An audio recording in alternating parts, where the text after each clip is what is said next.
ntabwo nazibara ni nyinshi. Izingenzi washatse kureka bikanga nizi. Harya ubwo hari nimwe nashatse kureka ahubwo. Kuki udashaka kuzireka rero nabyo ahitubwira. Kuko ni kimwe muri personalite zanjye. Icyo gihe naba niyambuye identity. Ikibi cyawe ukakigumana. None se nigikoze kipfa kuba nta wundi kibangamiye. Nese ni nkizi nk'eshatu nibura. Oya ni nyinshi ntabwo nazenimera ngo rangize kandi biraterwa n'icyo wita defo.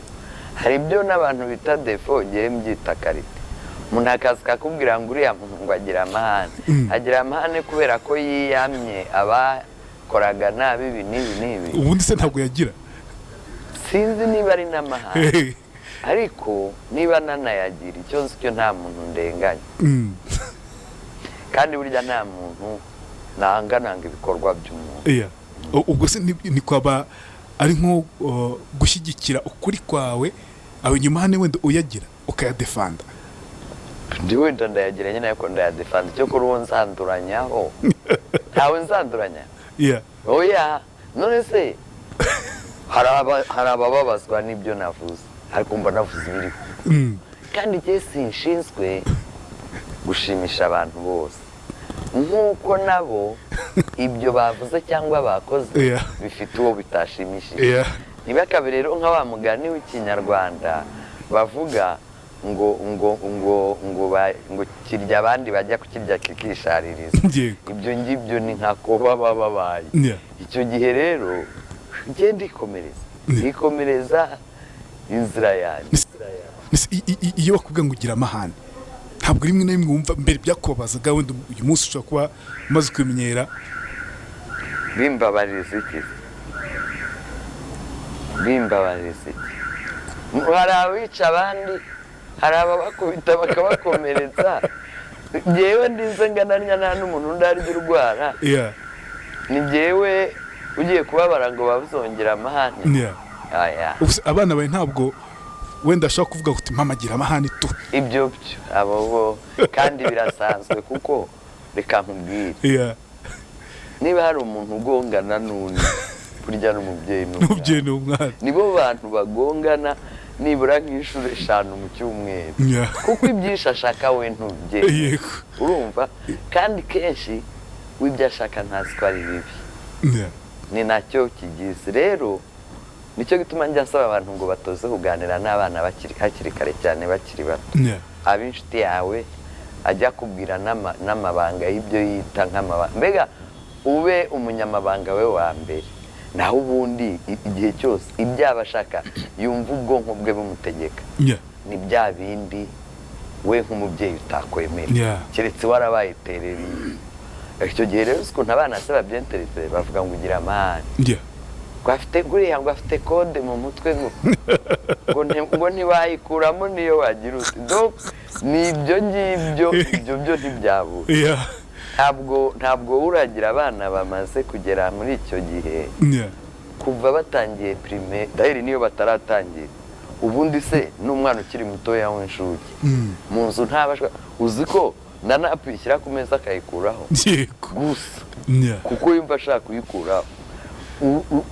Hari imyaka iyo ufite umwana w'iyo myaka utanatunga indabo mu nzu kuko azikubita hasi uwo munsi kandi ko azikubise hasi uramukabukira.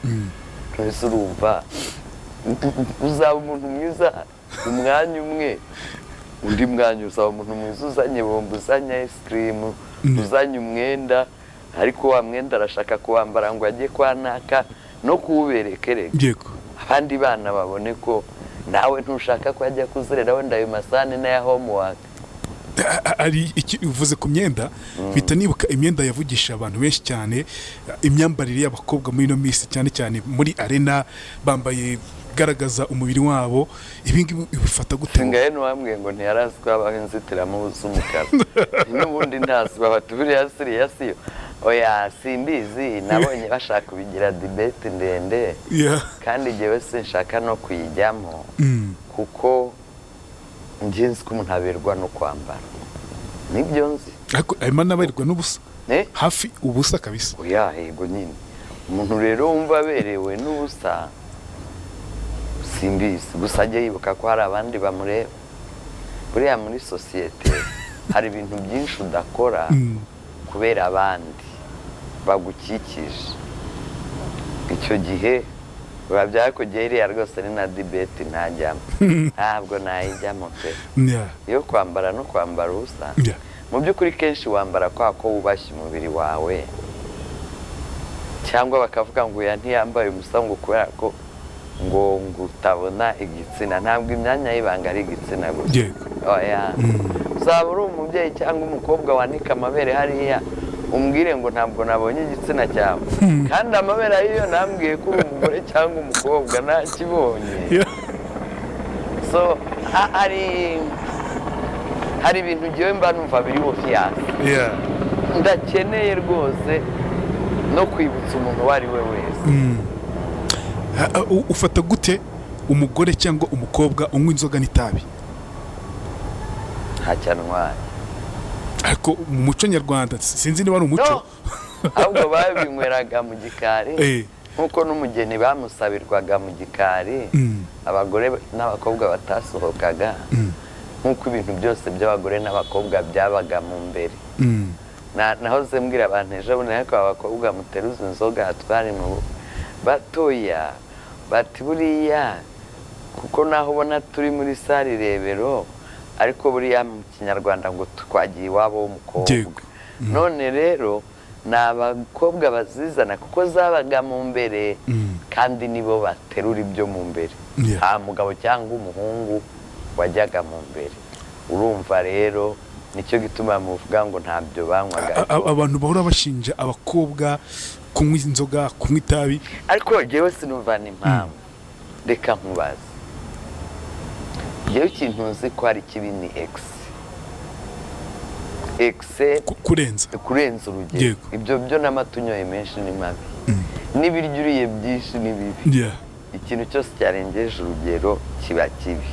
Ariko ubundi kuvuga iyo rega jewe icyo mba nanga ni icyo kintu cyo kuvuga ngo bitewe n'uko ari umugore cyangwa n'uko ari umukobwa, kandi umugabo we nta kibazo, vuga ko ikintu ari kibi kuri bose cyangwa se kibe kiza kuri bose. Kuko iyo ndiho mvuga abantu bambara ibintu ubona batikwije bitababereye, ngewe n'abahungu simvuga abakobwa gusa, n'abahungu baba bari muri si uhura n'umwana w'umuhungu ukabona ipantaro irenda kugwa, kandi we waraherutse yari mukwiriye, ndetse yari yashyizeho n'umukandara ariko ikanga ukagenda ubona n'umwenda w'imbere yambaye. Nabyo rwose ntabwo mbikunda, simbona ko uwo mwana yambaye neza. Bishobora no gutuma mugiraho ibindi bitekerezo, sibyo? Kuko sindabona ugenda yambaye kuri yagiye gusaba akazi n'urugero, ndabona uko bazi ko bitagaragara neza umunuzi. Kubw'ibyo rero njyewe sinjya nkunda ikintu gitandukanya umwana w'umukobwa n'umuhungu, umugore n'umugabo. Ndabyanga rwose. Mba mbonye ko haje mwiki ryavangura rishingiye ku gitsina, kandi iryo ni ryo, kuko njyewe ndwanya ivangura iryo ari ryo ryose. Icyo rishingiraho cyose ntabwo ryemera. Ni iki cyakubaje kwenza ibindi byose kuri ino si?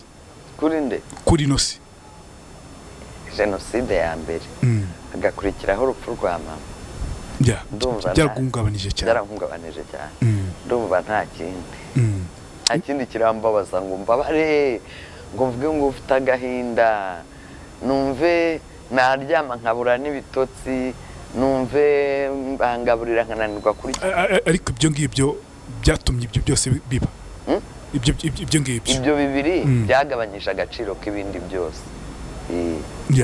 Kuko ibindi byose nasanze ari ibintu byoroshye. Niki cyagushimishije kurenza ibindi byose? Gutaha mu Rwanda no kubyara. Kubyara imera bite rero? Ntabwo namenya kubivuga. Ntabwo bifite igisobanuro. N'ikimenyimenyi reka nkwereke, nta n'undi uzabimenya. Nta kintu ku isi kibabaza nk'igise, wowe ntuzacyumva, ariko uzakibaza abacyumva. Ntabwo nacyo unanirwa kuvuga ububabare bwacyo ko burarenze. Kera nigeze kubaza mama nti iyo umuntu abyara ababara nk'uko inkweto nshyashya zirya umuntu. Mama arandeba arambwira ati oya date kubyara ntibinababaza. nyine ari nko kuvuga ati uyu ni akagori ariko yego iyo umaze kubyara wibagirwa bwa bubabare ni nayo mpamvu burya abantu bongera bakabyara kuko ugumye mu mutwe ntiwasubira rero nibyo bintu bibiri nabwo urumva uruhande rwose afite bibiri yego kandi bibusanye bitandukanye nyine kimwe kirambabaje ikindi kiranshimishije igise kiryana nk'iki mbikubaze nk'umuntu utazabyumva nanjye ntacyo nzi ko se n'iryinyo njya ndwara amenyo rirambabaza cyane nkarara nicaye ariko nta kindi nzi Gerard. Arakoze cyane Madame Marie Immaculée, umunyakuri cyane, akunda kuvugisha ukuri pe. Ikintu niba ari umweru ni umweru kuri we, niba ari umukara ni umukara, nta bintu byo guca ku ruhande. Yanavuze ko defo yizeho ni ukuvugisha ukuri gukara. Ako se ni defo buriya cyane karite. Hagiye biba nyine tuma yavuze karite. Ni karite ni karite yizeho, gusa avuze ko ngo nta karite agira. Ashakishije ngo aza kubona afite karite yo kuvugisha ukuri. None amaze kuvugisha umukino baravuga ngo ukuri kose si ngombwa kukuvuga, ati genda kuvuga, ati ushyize ngo niba